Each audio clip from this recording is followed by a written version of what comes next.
everybody. Welcome back to another episode of Porkins' Great Game. As always, I am your co-host, Pierce Redmond, and joining me on the line from Germany, as he does every single month, to discuss the geopolitics of Central Asia, the Caucasus, the global war on terror, NATO, and so much more, is our good friend, Christoph Gehrman. So, Christoph, how are you doing? Hi, Pierce. Thanks. I'm doing fine. As usual, we'll have plenty to talk about in this episode. Yeah, I think this one might actually. I think in the last episode I said, "Oh boy, this is going to be a long one." I have a feeling this one actually really will be a long one. I was away on vacation for a little while, and as I was talking to Christoph off air before, I had to catch up on a massive amount of new Great Game roundups, and there have been three massive developments throughout the region. All on topics that we've actually talked about, I think, since towards the very beginning of this podcast, since we first started. They're all areas or topics that have we've thought have been really important, and they've all sort of kind of blown up in the past, month or 2 months or so. So why don't we just kind of dive right into this, because as we said, there's so much to deal with this. Now, I think it was 2 episodes ago, Christoph, we spoke about this 150 tons of diplomatic mail that was flown into Kyrgyzstan en route to the new U.S. embassy in Bishkek. And we had sort of contemplated and theorized that this might be part of some sort of larger operation. There have been lots of rumors of another color revolution taking over Kyrgyzstan. But in late June, media in Kyrgyzstan actually went even crazier than the diplomatic mail story when a video appeared on YouTube showing a protest leader, a pretty popular one, Nurbek Toktadkunov, meeting with the charge d'affaires, which is sort of like the interim ambassador, Richard Miles. And this was just after yet another protest in Bishkek. And they were seen, I think it was like he went to a house and then Miles drives up and there's, diplomatic plates. You can clearly see who it is. They're getting out, they're talking. And then, of course, Miles and everyone else sort of downplays this. Oh, no, this meeting was set up days in advance. It had nothing to do with the recent protests. This is just all, hearsay. As you, of course, noted, Christoph, in edition of the New Great Game, Mills is very, very infamous as a color revolution expert. And while he was ambassador to Georgia in 2002 to 2005, as well as the chief of mission in Serbia from 1996 to 1999, he oversaw color revolutions in both of those countries. Just of note, he was also ambassador to Azerbaijan from 92 to 93 and Bulgaria from 99 to 02. Miles was also, sort of taken out of obscurity. He had retired, and then they sent him to be charge d'affaires of Turkmenistan in 2008.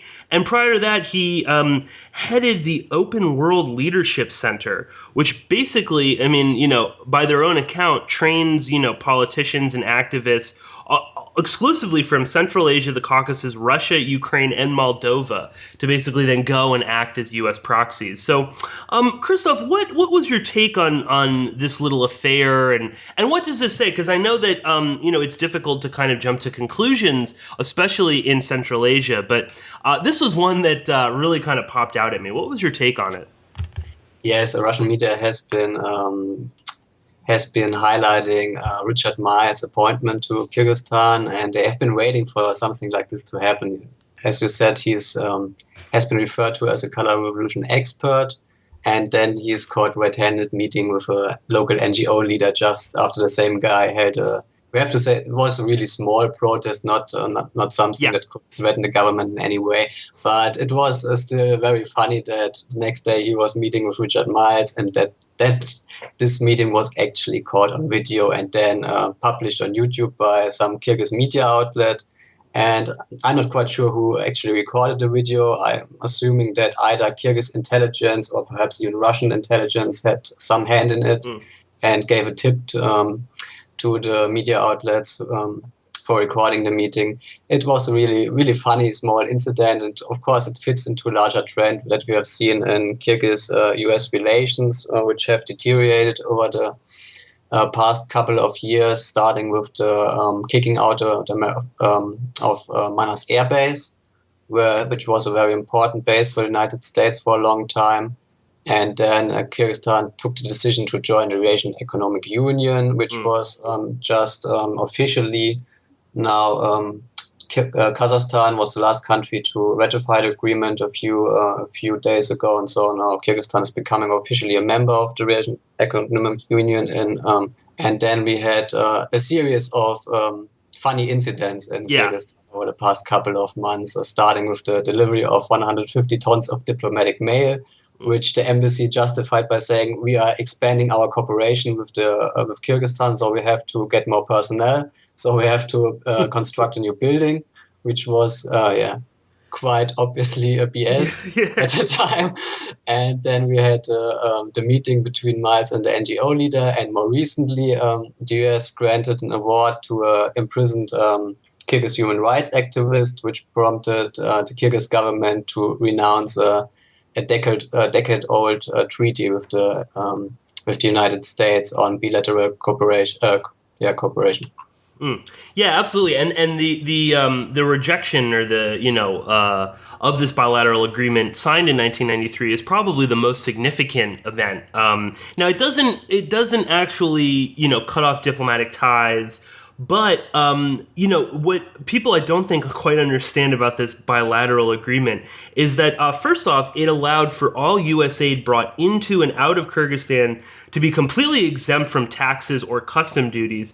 And more importantly, and I'm sure that listeners, will understand the significance of this, it granted it basically immunity and diplomatic status to U.S. aid workers, both civil and military. So, that's, the Gulen school teachers and sort of strange, military advisors and whatnot. This is what that agreement was really about. And, of course, the U.S. expressed disappointment with Kyrgyzstan. What did they expect exactly? I mean, they knew this activist that they awarded this human rights award to. He is seen in Kyrgyzstan through a sort of a mixed view. I mean, some people, he's an ethnic Uzbek, and he was accused of inciting ethnic hatred during the 2010 riots in Osh and in the south of the country. So he's a controversial figure, to say the least. And of course, then, President Atambayev was sort of stating that this is part of a longer history between the two, that the U.S. is trying to create chaos. They're trying to incite inter-ethnic violence again, particularly with the Uzbek minority. And I guess we should also just quickly mention that, along with that, it seems to me at least, going back a few, months and weeks and just looking through the news, it's not just the Human Rights Award. I think that was a straw that broke the camel's back. But we also had these mysterious text messages and social media messages that were popping up all over the South, particularly in Osh, which is a major city. And basically they were warning people about some sort of imminent Islamic takeover, to stay away from public areas, that the U.S. is secretly distributing weapons to extremist group Hizb ut-Tahrir. And, then there was these mass arrests of foreigners, completely innocent people. And even more bizarre, there was actually a printing house in Osh that belonged to this banned group that was raided by the government. So I don't know, Christoph, anything within that? I mean, I nearly forgot. We also have this supposed ISIS attack, the first ever in Kyrgyzstan. So I don't know, Christoph, anything on that? I mean, I know that's a lot to kind of chew, but anything you want to kind of pick apart from that? Anything in particular? Because as I said, it's it seems like Kyrgyzstan is actually getting nearer and nearer to a major development as they're part of this is they're getting closer to Russia. That's why this is happening. I don't know. What's your take? Yes, the Uzbek issue is a very sensitive issue for the Kyrgyz government. That's why they imprisoned Askarov, although he is probably innocent, and they made up this these charges for inciting ethnic hatred, although he filmed the killings and looting that was going on during the clashes in 2010. But they are trying to make an example of him, and so they are going to let him rot in jail, despite a lot of pressure from the West. And this whole this year was the 5-year anniversary of the South Kyrgyzstan riots, and this was a huge issue for the Kyrgyz government. And there have been some weird things happening, as you mentioned, with the text messages in South Kyrgyzstan. And Kyrgyz authorities are always trying to they take no chances when it comes to South Kyrgyzstan, and they don't want to see any repeat of the riots there. And I think we covered in a previous podcast also that they shut down one of the Soros NGOs in South Kyrgyzstan in Osh, which was apparently the Kyrgyz authorities accused the NGO of inciting inter-ethnic hatred, and we don't know what was going on because it's difficult to get any reliable information from this part of the country. But yes, it's a very sensitive issue for the Kyrgyz government, and the US should have known that if they grant this award to Askarov, this is going to offend the government in Bishkek. And yes, it was not really surprising that they renounced this treaty. It was just, as we said, it's part of a larger trend that we've been seeing. Yeah, absolutely. And I guess I that was, I sort of wonder, the U.S. has to know that something like this is going to happen. So then it's sort of why even give Askarov the award unless they sort of want to move things up a little bit. And again, I mean, you don't take Richard Miles out of retirement and then send him to what is one of the most important, Gladio B countries, Kyrgyzstan, in terms of NATO, Afghan operations, but more importantly, the heroin trade and the transporting of terrorist fighters all happens in Kyrgyzstan. Yes, and what I found really interesting is that they appointed Miles and sent him there, and then all these things started happening. And as soon as Kyrgyzstan renounced the treaty, they have now actually accepted a new U.S. ambassador to Kyrgyzstan, Sheila Gwaldney, and now Richard Miles should be able to return home in the near future. So I'm not sure if this is a signal that they are giving up on Kyrgyzstan or if they're trying to try something new. I'm not quite sure. Yeah, I think we'll have to again pay attention to Kyrgyzstan. But as always, I mean, it is a really important area, and I briefly mentioned there was even this sort of ISIS attack, which seems sort of, vague at best. It seems like most of this cell was made up of Kazakh fighters. So who really knows? And again, all of these Central Asian countries, Kyrgyzstan is no exception, will use any excuse. Obviously, they've been hyping the ISIS threat. So, if they can, have a big shootout in Bishkek and, there were several homes were destroyed, bombs went off, and then they can blame it on these Kazakhs and say that they're ISIS members. I will say, interestingly, there was this unnamed ex-parliament member who was arrested in Bishkek on suspicion of aiding these terrorists. So who knows? But obviously, the situation in Kyrgyzstan is actually, as we've been saying for the past couple of months, is sort of getting to a new sort of level. So we'll have to check that out. But the other two stories in this episode, I think, are probably even more important. So let's jump onto them, and let's start with another topic and something that we've always covered on this podcast, and that is the situation in Xinjiang and the Uyghur movement going on there. Now, Christoph, it's been another year, so we've got another Ramadan has come and gone in the far western region of Xinjiang. The usual reports from the usual suspects came out about China's banning of Ramadan and going on and on about it. Now, again, I know that both of us get attacked for being, I don't know, pro-Chinese agents or something like that. But it is important to understand what actually does happen during Ramadan in Xinjiang. Now, China doesn't necessarily, they're not actually banning Ramadan, and they're not, dragging people, out of the streets and, making them eat when they're supposed to be fasting. China does urge party members, so Communist Party members, civil servants, students, and teachers from they urge them not to fast. Restaurants are encouraged to stay open. But it's such a small section, and that's the important thing to remember. It's such a small section of the overall society that is actually not fasting. And again, it's sort of like, who cares if some Communist Party member isn't fasting? If they're part of the Communist Party, I wouldn't necessarily say they're the most devout Muslim on the planet. You know what I mean? The two don't necessarily go hand in hand. But of course, obviously, we get the World Uyghur Congresses, mouthpiece Dilshat Rajit going on and on about how, this is only going to lead to more violence, and this is again proof of the evil Chinese. And then, of course, a few days later came a very horrific attack, a knife attack and bomb, where 28 people were killed. So you do kind of have to wonder, what is China thinking? And even Pakistan is beginning to sort of wonder. And you referenced an article in one of the New Great Games about written by I don't believe, maybe it was Dawn newspaper, or no, I think it was the News in Pakistan, and they were basically wondering the same question and said, yeah, maybe China should sort of take a more soft approach. And again, coming from Pakistan, that's got to mean something. Now, a quick note before we kind of, I get your opinion on all of this.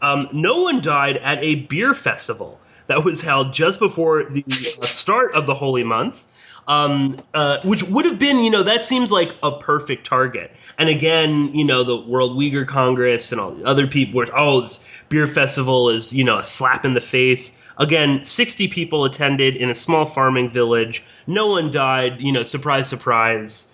But Christoph, I don't know, anything on Ramadan or anything like that, because it is like a broken record, every year.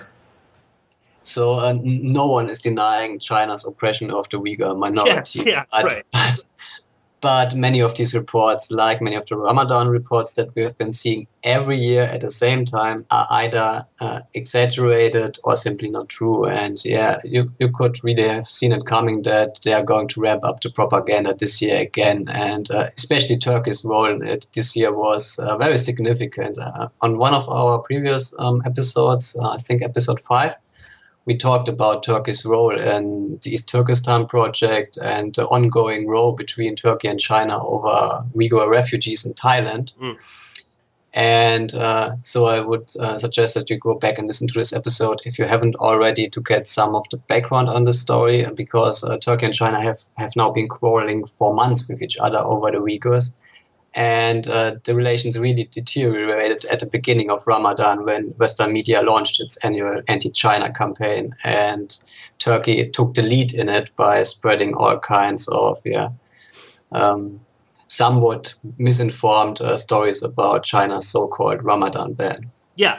Oh, I mean, the most ridiculous thing that you'll see with that is, they'll make these claims like, no one can wear, headscarves or something like that. They can't grow beards there. And yes, it does happen that people are arrested for having too long a beard.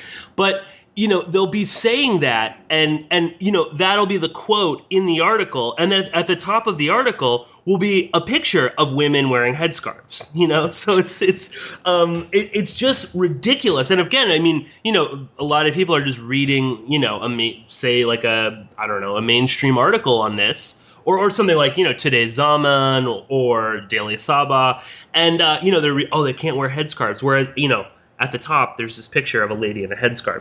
But that aside, let's get into some more specifics on the issue of Turkey, because this is sort of, as we said, we've talked about this in several episodes, the role that Turkey plays in the East Turkestan movement. And obviously, Turkey is extremely invested in this Gladio operation to create this new state in Xinjiang, or East Turkestan. But this has sort of reached a really crazy level. We saw the Nationalist Movement Party, the MHP, which is a far right, scary party in Turkey. They were sort of one of the original Gladio operators, basically. They represent in many ways this sort of original deep state Gladio network. And now they stepped up their anti-Chinese rhetoric, as well as attacking Erdogan, claiming that he doesn't do anything. Erdogan then shot back, accusing the MHP leader, Devlet Baseli, of, you don't know what you're talking about. You've never even been to China. Then, of course, Baseli, tweets out a picture of him in China years ago. Very kind of silly stuff. But this sort of reached a new level. Then we get the Turkish Foreign Ministry chiming in on this, quote, Ramadan ban. And then, again, China tries to clarify this by saying that the ban is really, is applied to party members, civil servants, teachers, students. Of course, no one really cares. China is only seen as being evil. And then this was followed up by a series of really kind of scary attacks going on. Most of these from the far-right Greywolves, which is the sort of youth paramilitary wing of the Nationalist Movement Party. And Christoph, you had kind of chronicled this in a series of posts on a New Great Game. So we get them trashing a Chinese restaurant in Istanbul, and then beating a man that they assumed was Chinese. He was the cook, which it turns out he was a Uyghur. So kind of embarrassing there. Then we get, just following that, more of these large-scale protests. And again, these are bordering on, they're not even bordering. They are just sort of racist towards Chinese people. This is nothing real, they're masking the sort of Uyghur movement with this sort of anti-Chinese rhetoric.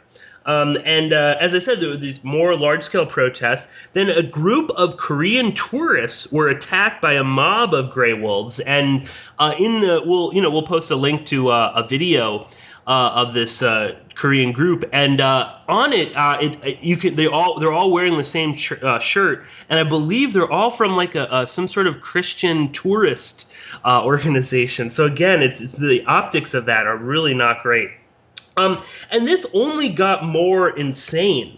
We have what was it? They tried to lynch a random Asian woman, who was like, I don't know, she looked like she might have been Cambodian or something like that, just thinking that she was Chinese. And it's basically now come to this point where China, Thailand, other embassies that are sort of involved in this Uyghur issue right now are basically urging people not to travel to Turkey, not to go to any of these sort of anti-Asian riots. And again, the MHP leader, always classy, tried to downplay this by stating, quote, "What's the difference between," or he was saying that, "Oh, it's really easy, these are just young kids, they get all riled up, and try to lynch a woman. What's the difference?" This is him. "What's the difference between a Korean and a Chinese? They both have slanted eyes." So that sort of shows you the the sort of level of discourse going on. But Christoph, a lot of this was also linked to something that we've spoken previously about, and that is this sort of passports, operation, where basically it's becoming more and more clear that Turkey, through their embassies in mostly Southeast Asia, are giving forged passports and identity cards to just about any kind of Uyghur that they can get that will come from Xinjiang down into places like Malaysia, or more importantly, Thailand, where we just saw 173 Uyghur women and children arriving in Istanbul from a detention center in Thailand, where, according to their own lawyer, they flew to Turkey on a, quote, secret charter flight. Now, again, this excitement was short-lived because Thailand sent back 109 Uyghur, mostly men, I believe, to China, which then again sparked these attacks on the consulate, the Thai consulate in Istanbul. And a lot of these were done by the East Turkestan Education Association, which I know you've spoken about before and is most likely involved in some sort of terror recruitment.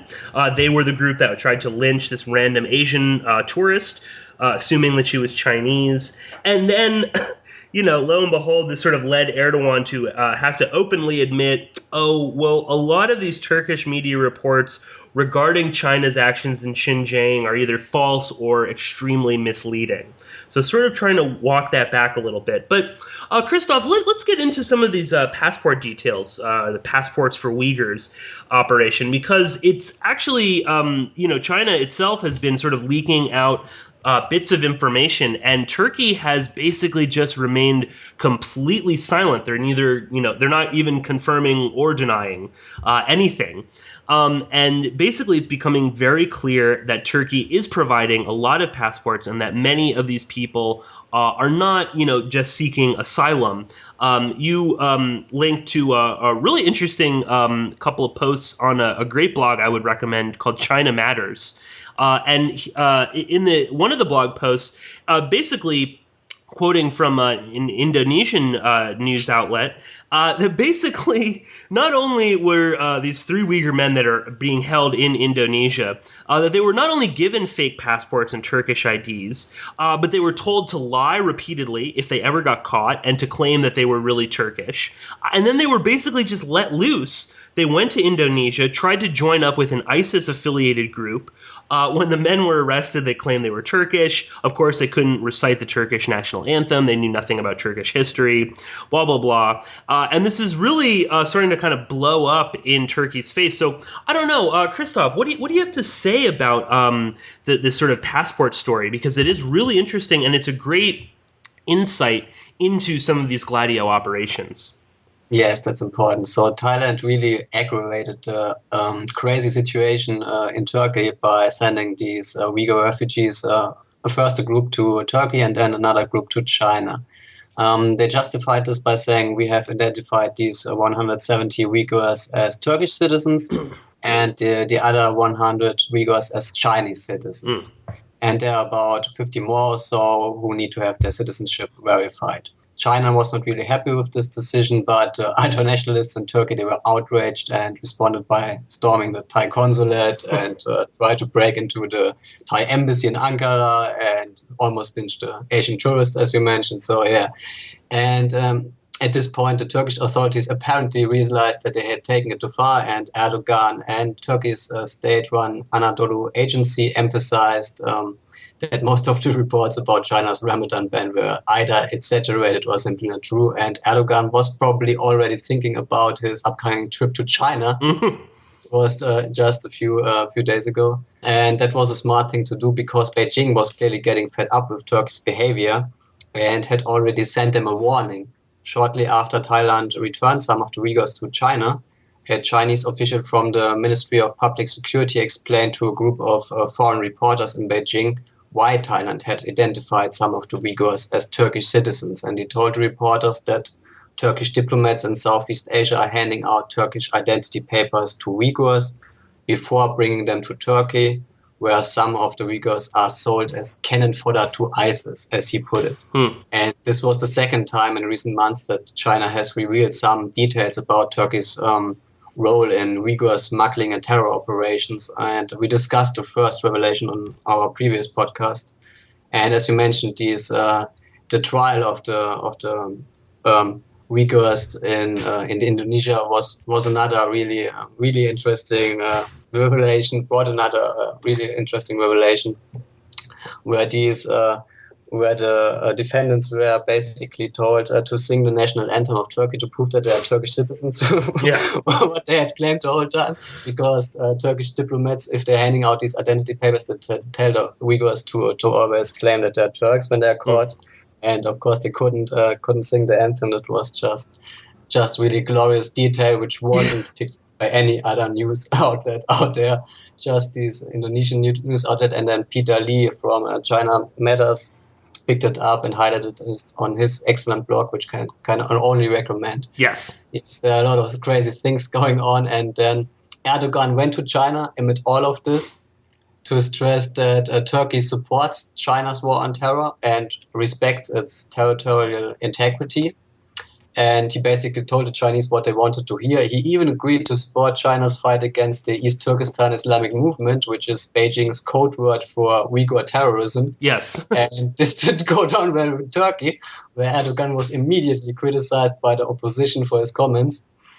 And unfortunately for Erdogan, just before he traveled to Beijing, Turkish meddling in China, in Xinjiang, was again making headlines when Reuters published a story about Uyghur refugees. Reuters revealed that travel documents handed out by Turkish diplomats in Southeast Asia, which were highlighted by Beijing just a few weeks earlier, actually list East Turkestan as the nationality of the Uyghurs. So Erdogan's comments in China should be taken with a grain of salt, and I don't think that Turkish meddling in Xinjiang will stop anytime soon. So that's definitely a thing to keep an eye on, how the relations between Turkey and China are going to develop. Yeah, absolutely. And I mean, there's even what was it? There was talk of Turkey buying like a Chinese air defense system. That seems unlikely at best right now. Although I believe Turkey has sort of floated this idea many times before.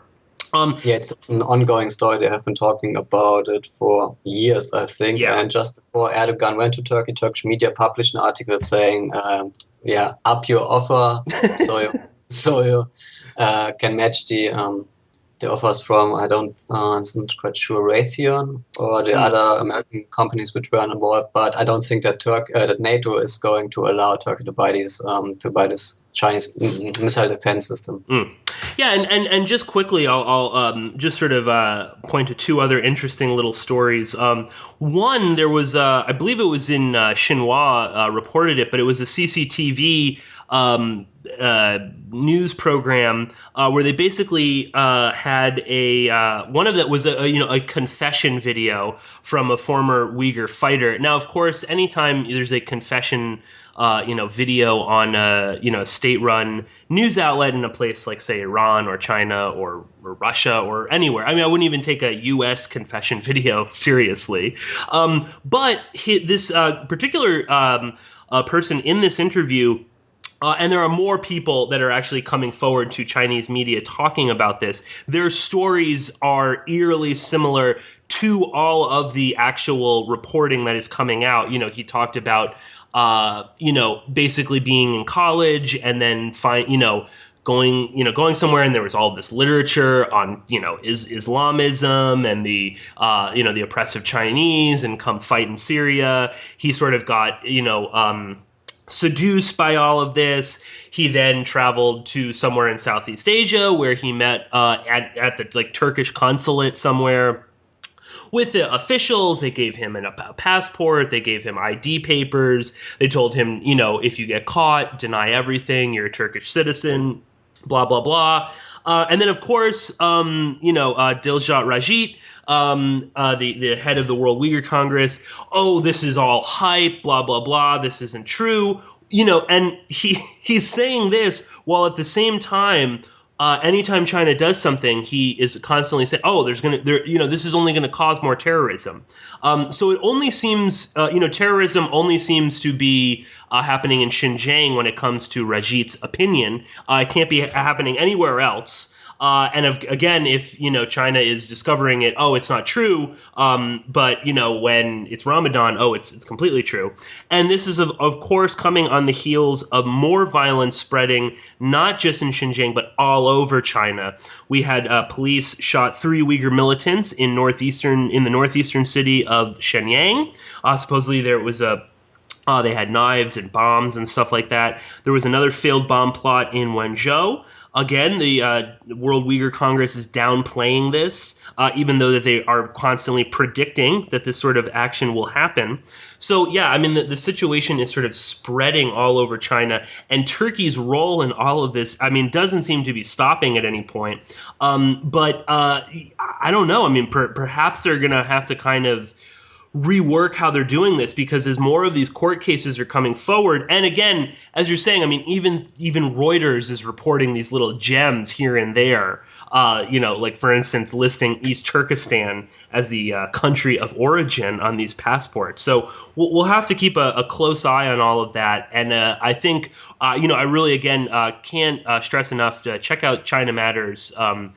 Peter Lee's writing on Xinjiang and this whole passport affair is amazing. And the passport scandal, affair, operation, whatever you want to call it, is an excellent look into Gladio operations. And we don't get that many really in-depth looks, or we don't get that many chances to kind of see behind the curtain, but this is a huge one.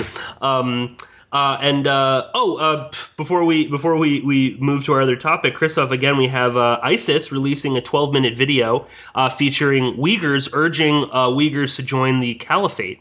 And wasn't it just on July 23rd, Turkey detained 457 Syria-bound foreign fighters, and 241 of them were apparently Chinese. So I don't know, Christoph, any quick thoughts on that? That numbers from the first half of this year. A Turkish military said they had detained in the first 6 months of this year, they have detained 457 people, and almost half of them are Chinese citizens, so we are assuming they are Uyghurs. Yeah. And it's probably not hard to guess where they came from and how they got to Turkey and how they got from Turkey to Syria. Yeah, right, exactly. So again, for all of these, it's hype and blah, blah, blah, there is a troubling pattern going on. But let's move on now, I think, to our final story, and perhaps the most important story that's been going on in this entire region. And we're again going to be shifting our focus to Afghanistan. Christoph, this is something that I think we've been talking about almost on like every podcast now for a couple months. We've had to mention something in Afghanistan. So we'll just sort of do a quick sort of update on some of the major stories, and then we'll get into the big story that's going on right there. But in early July, we saw some high-level talks between the Afghan government and the Taliban, actual face-to-face talks in Pakistan. And this is a pretty significant development. In July it was. We also had the Haqqani Network was also there, as well as U.S. and Chinese observers, rather. Now, the Taliban delegation, which was being supported at the time by the political leader Akhtar Mohammed Mansour, was all for it. Now, again, not the military leader, Abdul Qayyum Zakir, is very opposed to these sort of talks. But all the same, these recent talks in Pakistan in July were extremely positive. But Zakir, who is the sort of chief battlefield commander, is actually threatened to join ISIS or create his own group if the talks continue. Now, Mansour's representatives actually agreed to work on a ceasefire, but only if Pakistan and China could guarantee that there would be a united national government in which the Taliban would actually play a significant part.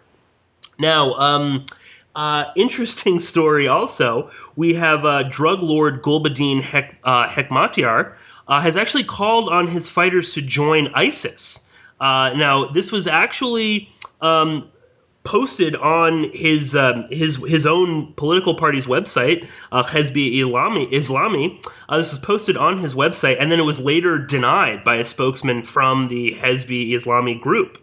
So I'm not really sure what to make of all of that. And while the U.S. is boasting about killing Afghan ISIS leaders, or a whole bunch of them were taken out in airstrikes. Again, we've got General John Campbell, who's the head of U.S. forces in Afghanistan, continuing to state that U.S. troops will just have to stay, indefinitely because of ISIS. He's always, anytime he gets a chance to go on out about ISIS, he will. Again, not, Hekmatyar talking about joining ISIS or, Taliban peace talks or anything like that. And then quickly, an important update. We've Faryab province, which is right on the Turkmenistan border and is something that we've talked about many times before on the podcast, seems poised to completely fall to militants. It's now believed that 100 villages have been seized, either by the Taliban or possibly by foreign fighters. There's sort of a, people will claim either or. Interestingly, places like Radio Free Europe, Radio Liberty just refer to them as militants. So not sure quite what to make of that. Now, it's actually gotten so bad in the north, in Faryab and other places, that former warlord turned vice president, General Abdul Rashid Dostam, traveled to the area and actually said to the press that he would join the front lines in fighting if he had to.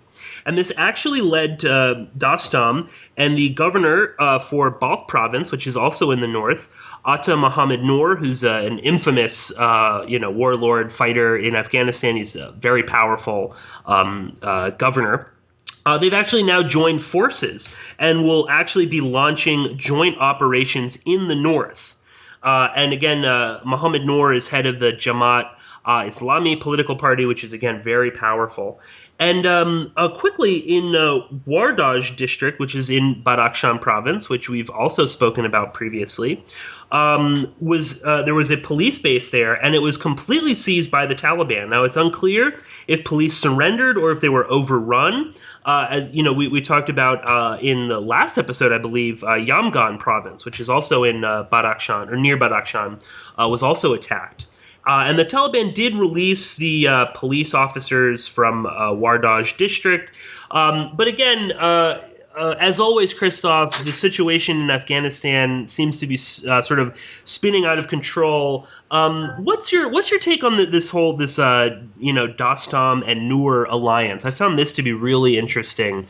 And again, it's anytime the vice president of a country states to the international media that he's willing to go and fight on the front lines with his troops, I think that's you should sort of that should pique your interest. What was your take on this? Yes, Dostum is actually now on the front line. He is now leading operations in Faryab against the militants together with his two sons. He would have preferred to bring his own militia to the front line as well, but President Ghani didn't allow this for various reasons. I think some people in Kabul are concerned that Dostum could gain too much power when he revives his militia and strengthens his grip on his home region. As many people will know, Dostum belongs to the country's Uzbek minority, and most Uzbeks live in Faryab and the neighboring Josian province, where Dostum is born. And not all residents of Faryab like the idea of Dostum's militias roaming the streets because they're known for plundering property and forcing people to pay extortion money. So if Dostum and others revive their own militias, Afghanistan could end up in another civil war type situation like in the 1990s.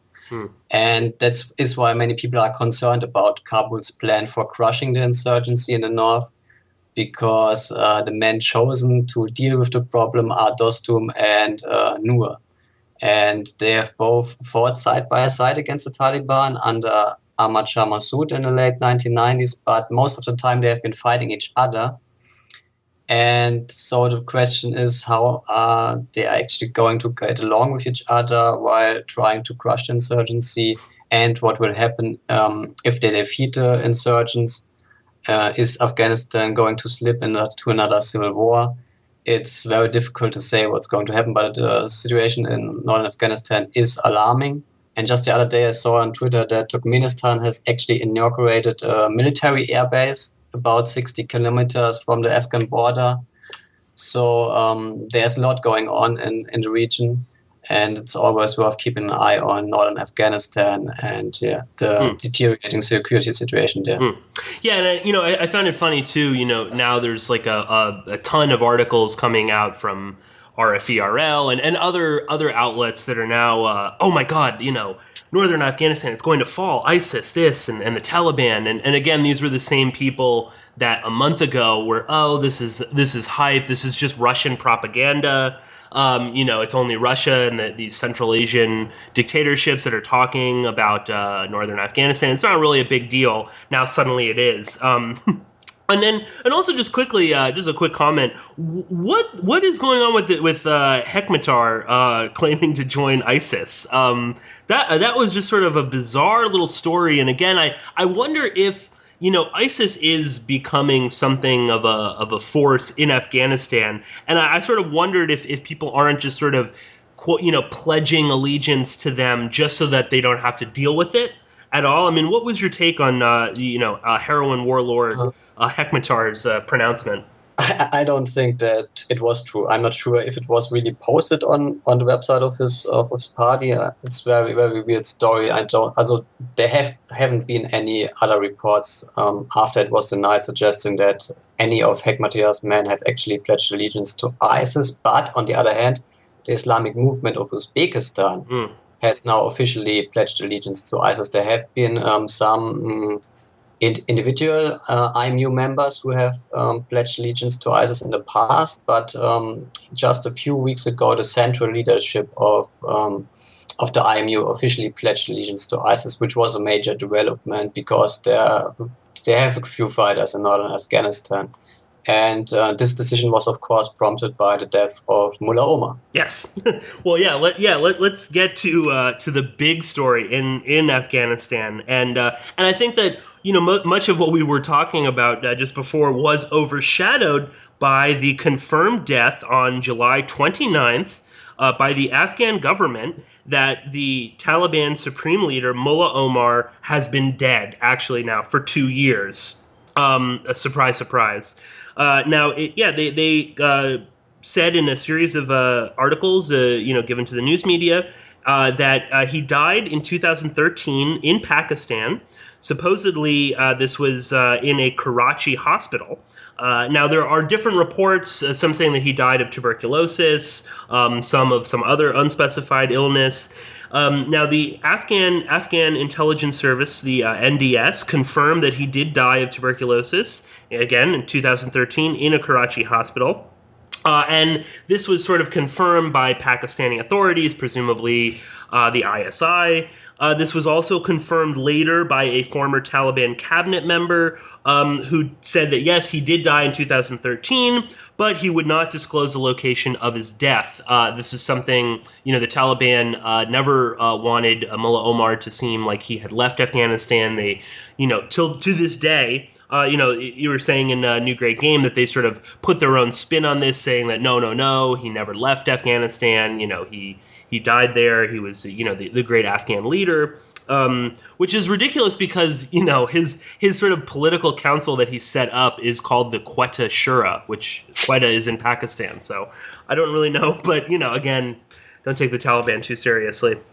Now, the Taliban actually did confirm that, yes, he did die a day later on July 30th. And keep these dates in mind because from like the 29th to August 1st is probably the wildest, craziest time in Afghanistan to date right now.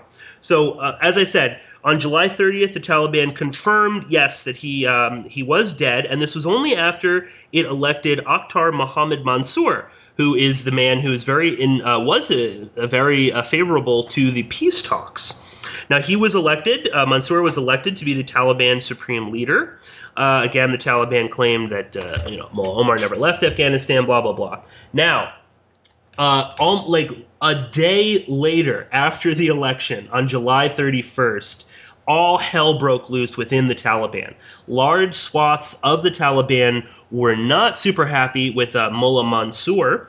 It was widely believed that Mullah Baradar Akhund, who was also appointed a deputy by Mullah Omar, would actually succeed him.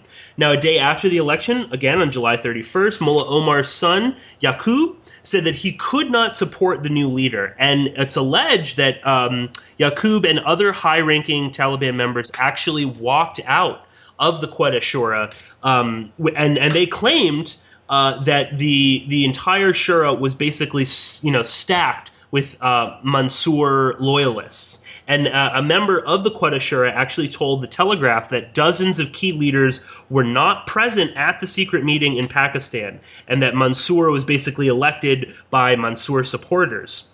This was again confirmed by former Taliban Governor Mullah Abdul Manan Niazi to RFERL, who said the same exact thing, that people walked out, that this was basically hastily done, that Mansour shouldn't have been elected that way.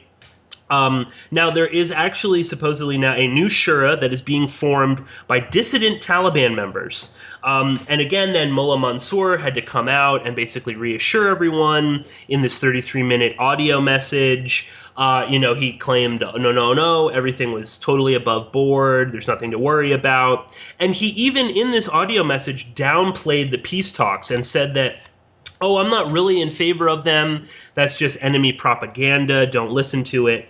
And then another massive blow to the peace process came when Saeed Tayyib Agha, who was the head of the Taliban's political office in Qatar, actually resigned over Mansour's appointment.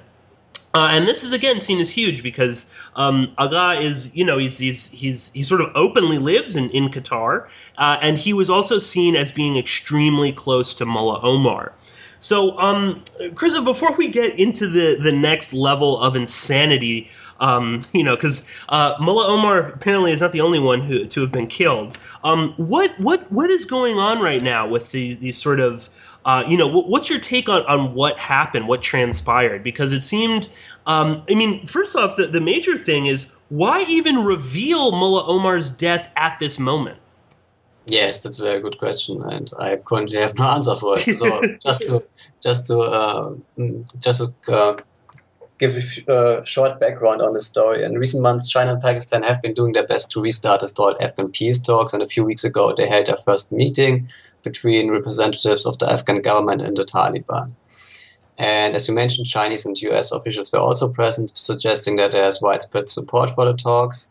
But shortly thereafter, it became clear that there are divisions within the Taliban, and that's going to be a major problem because one of the top Taliban commanders, Zakia, threatened to leave the Taliban with his men and either form an independent group or join ISIS if the talks continue. And Mullah Akhtar Mansour, who was the Taliban deputy leader at the time and who is now the new Supremo, he supported the negotiations, and he was the one who had authorized the Taliban delegation, which was sent to Pakistan. So, except for the critique from some members of the Taliban, the first round of the talks was seen as a success, and the delegations agreed to meet again at the end of July. And about 1 week before the second round, a senior Pakistani official announced that Pakistan and China are ready to become guarantors of any possible peace agreement, which was one of the demands by the Taliban, as you mentioned. So there was considerable progress in the Afghan peace process, and then just 2 days before the delegations were scheduled to meet again in Pakistan, Afghanistan's intelligence agency went to the media to tell them that, oh, we just found out that Mullah Omar has actually been dead since 2013.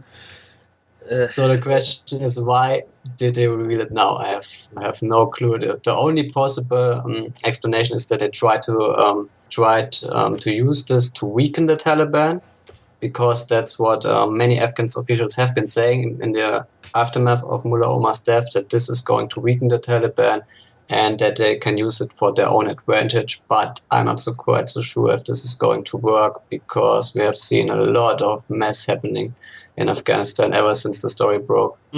Yeah, well, let's get into some of this this mess, as you just said. So I was just saying before, Mullah Omar apparently is not the only one to have been dead for some time. Again, on July 31st, this is the same day that Mullah Omar's son Yaqub said he could not, accept Mansour. Multiple, quote, credible Taliban sources told Radio Free Europe, Radio Liberty, GOTV, which is a Pakistani news outlet, Dawn newspaper, another Pakistani news outlet, and several others, that Jalaluddin Haqqani had died a year ago in Khost, Afghanistan, from a brain hemorrhage. Now, Jalaluddin Haqqani, of course, is the founder of the Haqqani Network. I'm sure everyone has at least heard of the Haqqani Network. This is an extremely powerful, I don't even want to call them a terrorist group anymore, because they're sort of more like it's some sort of Islamic gang. But Haqqani was extremely close to both the Taliban and Al-Qaeda. He's believed to have been one of the people that helped ferry bin Laden, around, and maybe got Zawahiri out of Afghanistan. Haqqani was also the Minister of Tribal Affairs for the Taliban. So this is, he lived in both worlds. Now, after credible Taliban sources told everybody, around that Haqqani was dead, an official Taliban statement a day later denied that Haqqani had died, and even released a written statement from Haqqani urging everyone to support Mullah Mansour. So, God only knows what the hell that was really about. Now, this is also several days later. It emerged that the ISI and Mansour loyalists had killed Mullah Omar's son Yaqub in Quetta in Pakistan. Now, this was instantly denied by the Taliban. No, he's alive. Then a few days later, sources that were apparently privy to these developments, that's how it was described in the media, claimed that Mullah Mansour was actually placing Yaqub under house arrest, presumably somewhere in Pakistan. This really kind of created a shitstorm in Afghanistan. So we've got, Haqqani, the founder of the Haqqani network, dead. No, he's alive. No, he loves Mansour. Then we get Mansour possibly ordering the killing of Mullah Omar's son. No, he's under house arrest. Everything is just, peachy keen. Don't worry about it. And interestingly, Mansour, after being appointed the Supremo, also actually named as his deputy Haqqani's son, who actually runs the Haqqani network. So again, really bizarre. And the developments here are just crazy. And this is all, keep in mind again, this is all within like 5 days. This must have been the most, insane, news week in Afghanistan. Christoph, what is going on with all of these people dying and then being resurrected? Is this just the power of, Al-Qaeda and the Taliban to, walk from the dead? Or are these people alive or dead? I mean, I would assume off the bat that Haqqani probably did die at least a year ago, if not longer. That's my best guess as well, but I don't think that Mullah Omar's son Yaqub was actually assassinated, because that would have created a huge problem for Mansour, and I don't think that many of his critics would have just taken it without grabbing their guns. Yeah. Mullah Omar's death has really set up a huge chain of events. First of all, the second round of the Afghan peace talks was postponed indefinitely. Then the Taliban chose a new leader who is actually in favor of negotiating with Kabul and who is seen as very close to Pakistani intelligence, for many people too close. And this didn't go down well with Mullah Omar's family and opposing Taliban commander Zakir, for example, and other critics of Mansour, who would like to see Mullah Omar's son Yaqub as the new leader. And after Mansour was appointed, as you mentioned, he tried to appease his critics by distancing himself from the Afghan peace talks. But this wasn't enough. And as more and more Taliban leaders came out in opposition to Mansour, and they actually started working on another leadership council, the Taliban decided to hold major meetings. I'm talking really huge meetings in Pakistan to resolve the leadership dispute. So about 300 top religious scholars gathered recently in Pakistan to mediate between the rival groups. And the man chosen to lead the mediations is famous Pakistani cleric Sami ul Haq, who is also known as the father of the Taliban, who is very close to the Pakistani deep state. And he has already endorsed Mansour as the new Taliban leader, and he tried to convince Mullah Omar's family of doing the same. It's hard to say if they've made some progress toward reconciliation in Pakistan, and at this point I would say that anything can happen. But Mansour apparently used the opportunity to show his critics that he's not thinking about peace by launching a series of attacks. While the major meetings were going on in Pakistan, Kabul was hit by a shocking terror wave. Beginning on Friday last week, there were 3 attacks in Kabul on Friday, one major attack in Kunduz province on Saturday, and then another attack in Kabul on Monday. And the attacks came as a surprise because the situation in Kabul had been relatively calm in recent weeks. The Taliban claimed responsibility for most of the attacks, and evidence suggests that the Haqqani network played a major role in organizing the bombings. And that's significant because, as you mentioned, Mansour's new deputy is Sirajuddin Haqqani, who, according to Afghan officials, was mainly promoted due to his networks in urban areas, which he apparently used in attacks in Kabul. And the Haqqani network, it's important to point out that the Haqqani network is seen as an arm of Pakistan's ISI intelligence service. I think one US official made a famous quote some time ago where he said that the Haqqani network is a veritable arm of Pakistan's ISI. So many Afghans were outraged about the attacks and pointed the finger at Pakistan, which was just hosting huge Taliban meetings.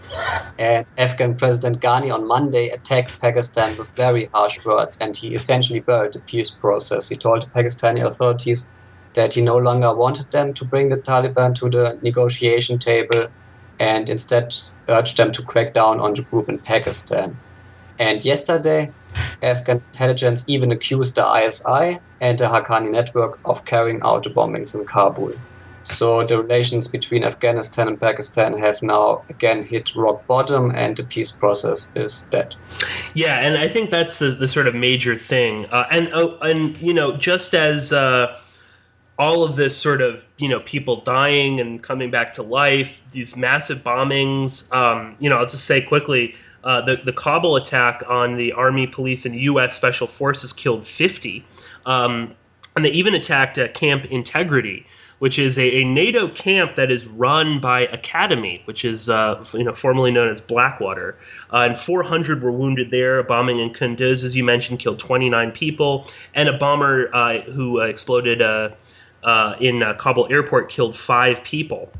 Now, again, yeah, all of this is happening just before the Taliban was due to meet with Afghan officials face-to-face again in Pakistan.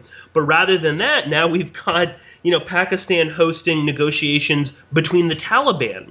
And there are different factions now. We have one of them, one of these splinter groups that has formed, the Afghanistan Islamic Movement Fidahi Mahaz, which is the sort of, you know, the newest splinter group from the Pakistan. So from the Taliban, excuse me.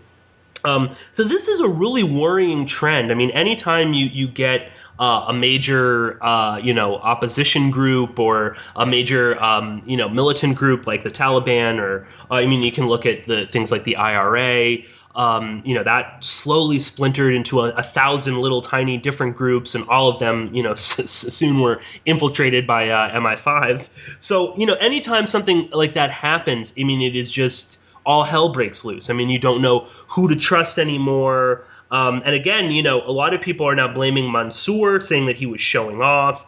Some people are blaming all of these attacks on Taliban splinter groups. Oh, no, this is actually the ISI in Pakistan, which of course wants to always see Afghanistan sort of crumble.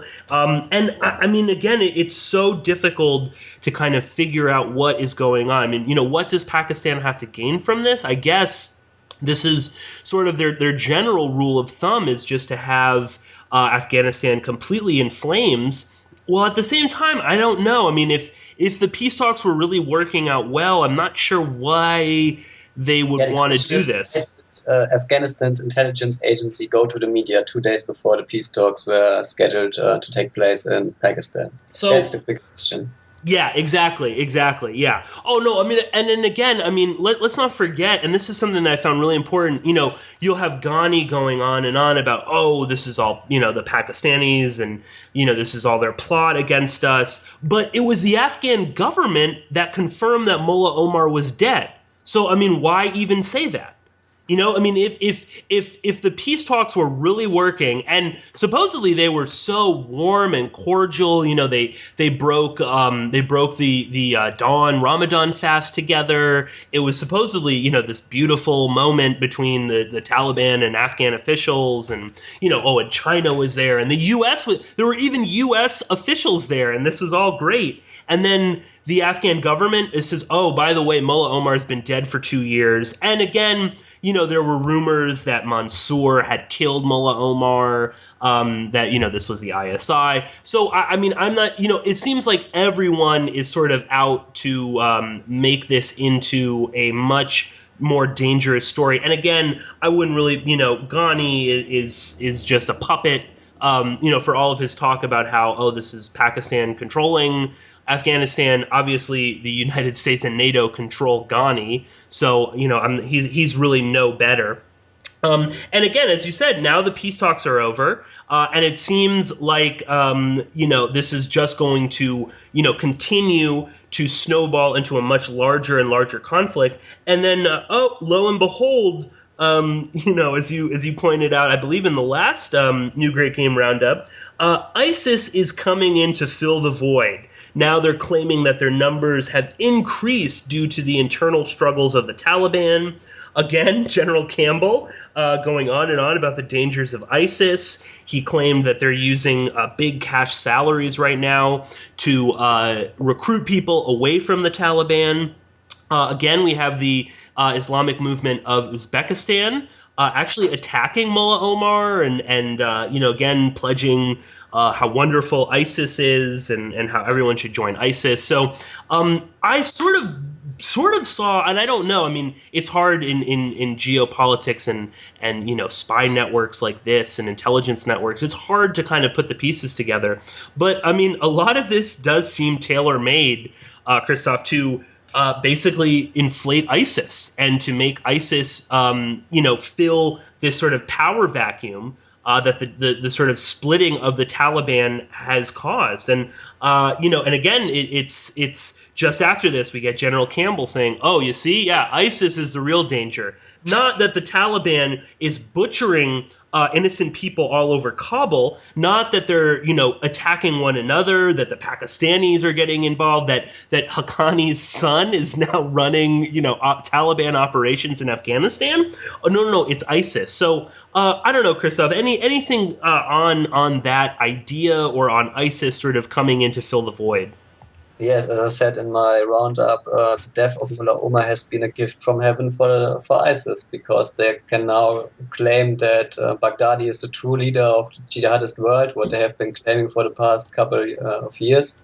And the Taliban have long tried to prevent more jihadists from joining ISIS by saying, wait, we have Mullah Omar. Yes. Well, that's gone. So, the first groups already started pledging allegiance to ISIS, such as the Islamic Movement of Uzbekistan, and some Taliban fighters who are unhappy with the new Taliban leader will probably follow. And ISIS is, of course, using their highly well-produced propaganda videos to recruit more fighters, now also in Afghanistan, where they just blew up a few so-called Taliban supporters. And yeah, it's all going to lead more chaos and violence in Afghanistan. Yeah, we've seen in the last couple of weeks. Yeah, and again, we're definitely going to be returning to this story because I mean this is massive, and again, this could totally be everything that NATO needs in order to stay in Afghanistan. This is everything that ISIS needs to sort of inflate its own presence there. So really do keep in mind what's going on in Afghanistan. And again, because I don't think me and Christoph really have a good answer for this. Keep in mind and try and think about this. Why release this information now?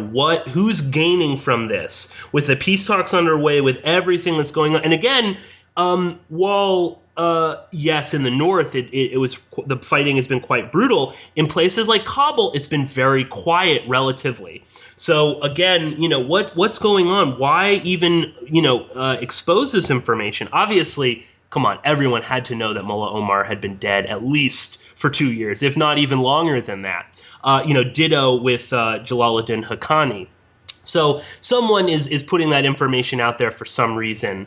And again, it's very easy for everyone in this fight to play the blame game, for Afghanistan to blame Pakistan, for, Pakistan to blame the Taliban, for the U.S. to blame ISIS and everyone else. So, and all of this coming on the heels of the quote-unquote withdrawal of U.S. forces from Afghanistan. That seems entirely unlikely right now. I know any of my listeners that live here in America with me, we've got this election that seems to, is like taking place right now, even though we're, a year or so away from it. No doubt that this will eventually have to become an election issue. If it turns out that Obama has to keep troops there for longer, or if ISIS, I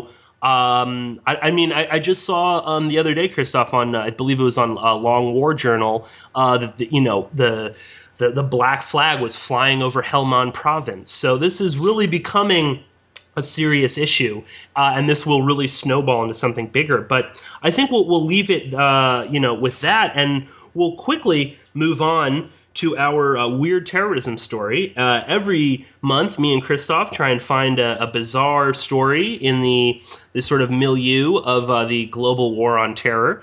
And this one, Christoph actually brought to my attention.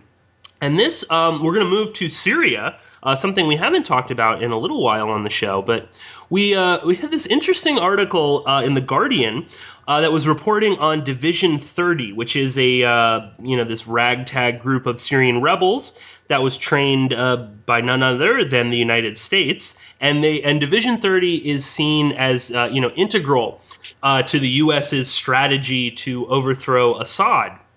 Now, they have just come out and stated that they are refusing whatsoever to fight al-Nusra.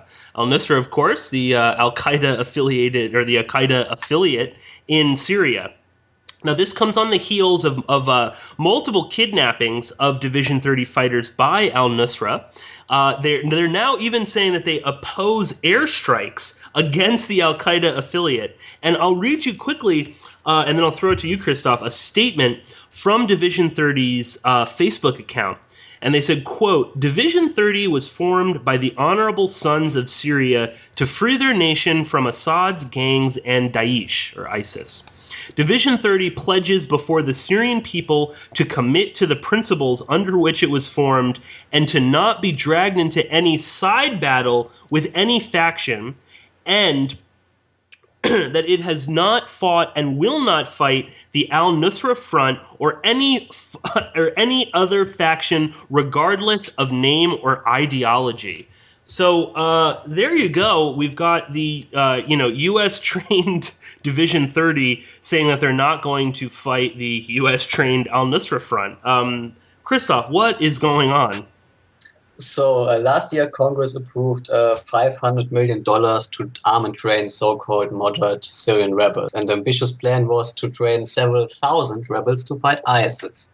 This story became the laughingstock a few weeks ago when the Pentagon conceded that they've actually accepted fewer than 100 rebels to the training. According to the Pentagon, 6,000 rebels volunteered to the program.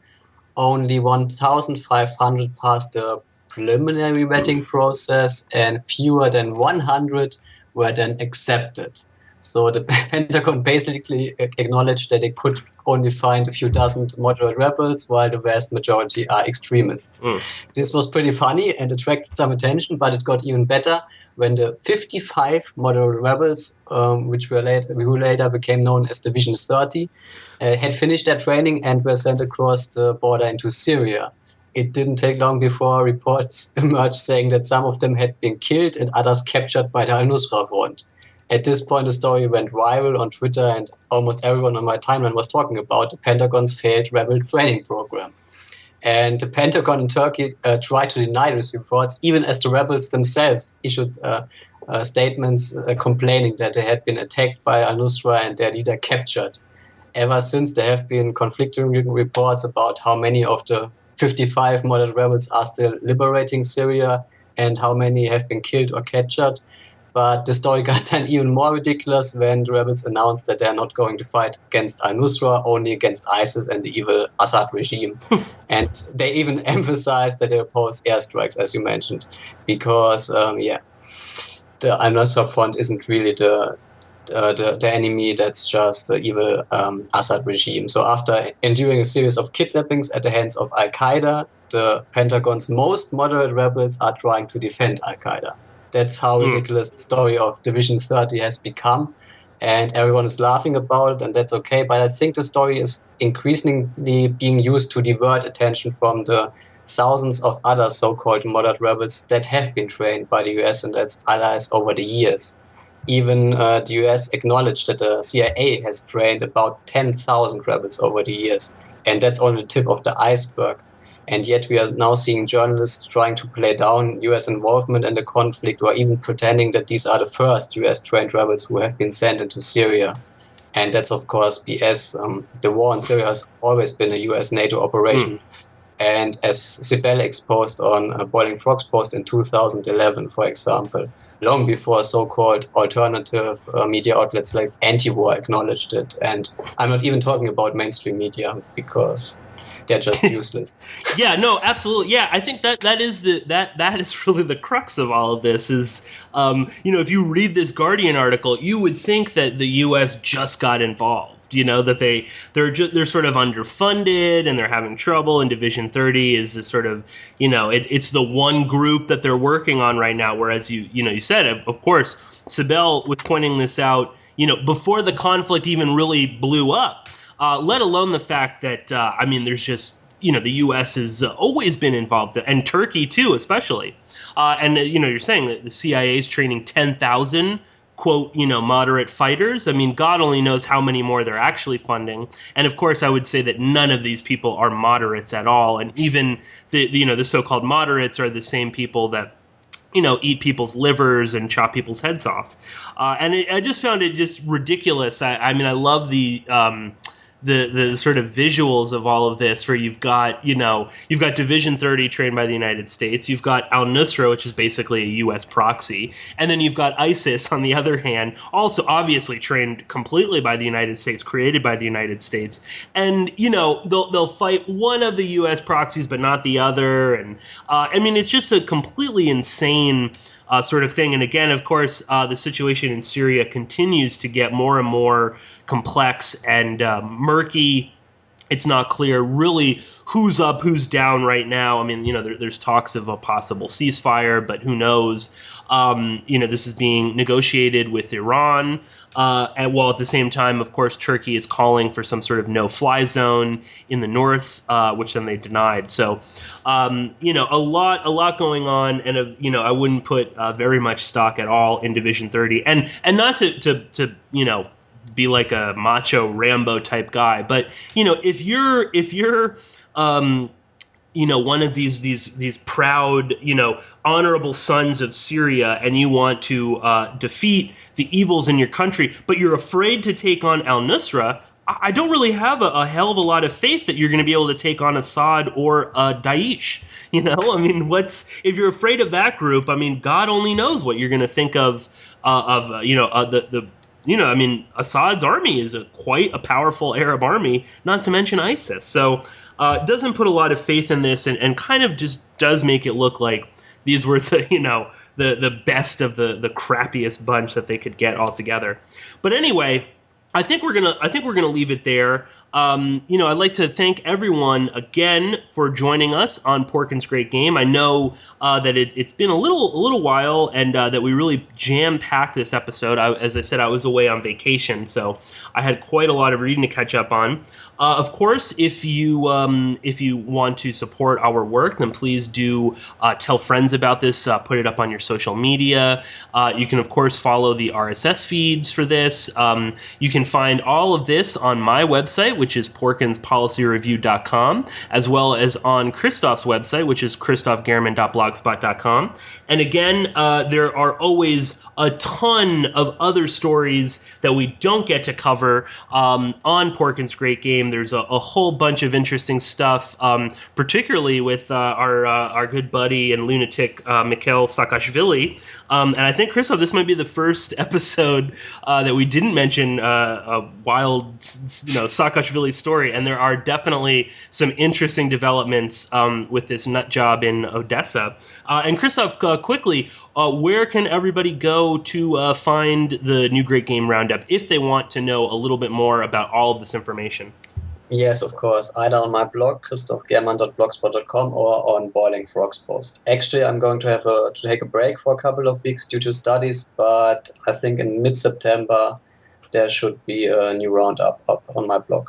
All right, well, excellent. So I guess we'll have to wait a little while. But again, thank you all so much for joining us. And please do, spread the word about the podcast. I know that we've got a very great, faithful listener base right now, and we would just love to expand all of this work as much as we can. And again, just quickly, if you want to support Christoph and me in another way, you can, of course, subscribe to boilingfrogspost.com, where Christoph, again, publishes the new Great Game Roundup, as well as other articles, Christoph. You've got some excellent, in-depth articles that you do on Boiling Frogs Post. And I, of course, am the partner producer of the BFP Roundtable series. So if you want to support us through a subscription to BFP, that would be great as well. So we're going to leave it there.